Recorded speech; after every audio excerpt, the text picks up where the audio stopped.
"The other ducklings are graceful enough," said the old duck. "Now make yourself at home, and if you can find an eel's head, you can bring it to me." And so they made themselves comfortable, but the poor duckling, who had crept out of his shell last of all and looked so ugly, was bitten and pushed and made fun of, not only by the ducks, but by all the poultry. "He is too big," they all said, and the turkey cock, who had been born into the world with spurs and fancied himself really an emperor, puffed himself out like a vessel in full sail and flew at the ducklings, and became quite red in the head with passion, so that the poor thing did not know where to go, and was quite miserable because he was so ugly and laughed at by the whole farmyard. So it went on from day to day till it got worse and worse. The poor duckling was driven about by everyone. Even his brothers and sisters were unkind to him, and they would say, "Oh, you ugly creature, I wish the cat would get you." And his mother said she wished he had never been born. The ducks pecked him, the chickens beat him, and the girl who fed the poultry kicked him with her feet. So at last he ran away, frightening the little birds in the hedge as he flew over the palings. "They are afraid of me because I'm so ugly," he said. So he closed his eyes and flew still further until he came out on a large moor inhabited by wild ducks. Here he remained the whole night, feeling very tired and sorrowful. In the morning, when the wild ducks rose in the air, they stared at their new comrade. "What sort of duck are you?" they all said, coming round him. He bowed to them and was as polite as he could be, but he did not reply to their question. "You are exceedingly ugly," said the wild ducks, "but that will not matter if you do not want to marry with our family." Poor thing, he had no thoughts of marriage. All he wanted was permission to lie among the rushes and drink some of the water on the moor. After he had been on the moor 2 days, there came 2 wild geese, or rather goslings, for they had not been out of their egg long, and they were very saucy.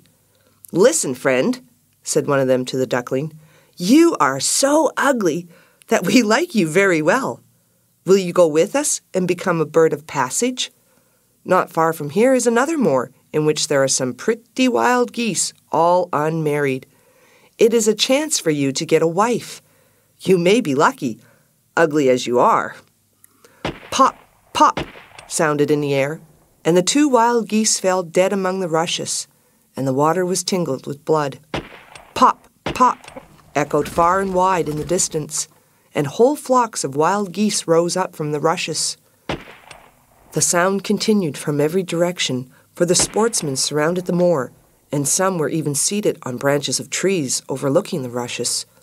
The blue smoke from the guns rose like clouds over the dark trees, and as it floated across the water, a number of sporting dogs bounded in among the rushes, which bent beneath them wherever they went. How they terrified the poor duckling! He turned away his head to hide under his wing, and at the same moment a large, terrible dog passed quite near him. His jaws were open, his tongue hung from his mouth, and his eyes glared fearfully. He thrust his nose close to the duckling, showing his sharp teeth, and then, splash, splash, he went into the water without touching him. "Oh," sighed the duckling, "how thankful I am for being so ugly. Even a dog will not bite me." And so he lay quite still while the shot rattled through the rushes, and gun after gun was fired over him.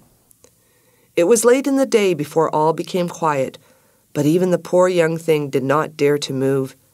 He waited quietly for several hours, and then, after looking carefully around him, hastened away from the moor as fast as he could. He ran over field and meadow till a storm arose, and he could hardly struggle against it. Towards evening, he reached a poor little cottage that seemed ready to fall, and only remained standing because it could not decide on which side to fall first. The storm continued so violently that the duckling could go no further. He sat down by the cottage, and then he noticed that the door was not quite closed in consequence of one of the hinges having given away. There was therefore a narrow opening near the bottom large enough for him to slip through, which he did very quietly, and got shelter for the night.